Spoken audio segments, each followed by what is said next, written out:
Bonjour à tous, c'est Jean-Luc Haut sur sa chaîne YouTube. Aujourd'hui, nous allons parler du Rafale avec Dassault qui va réussir à faire décoller sa production peut-être avec 41,2 milliards d'euros et 223 Rafales à livrer.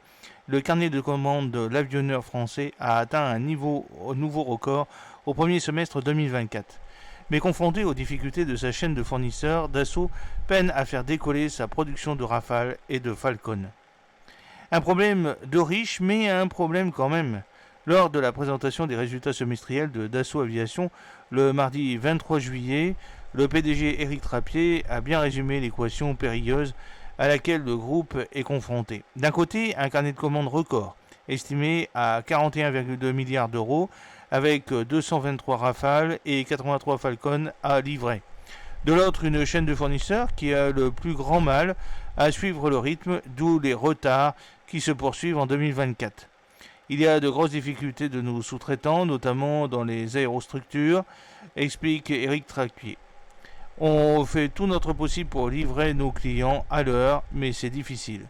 Que se passe-t-il exactement? Nos chaînes sont exposées à de nombreux manquants, pièces manquantes à tous les stades de la production, souligne Éric Trappier, qui évoque des difficultés financières et des risques de défaillance des sous-traitants.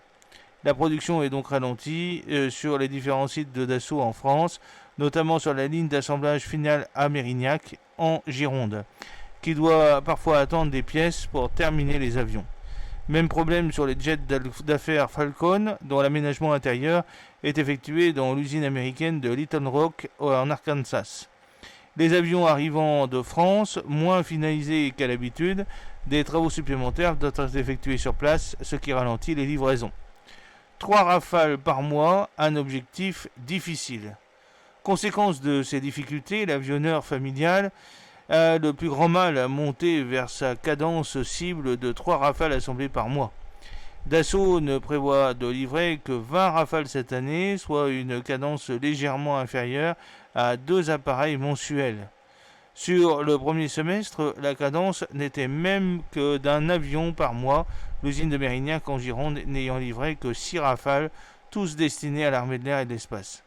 La situation n'est pas plus facile côté Falcon. Dassault Aviation n'a livré que 26 jets d'affaires sur les 35 Falcon programmés en 2023, soit 6 de moins qu'en 2022.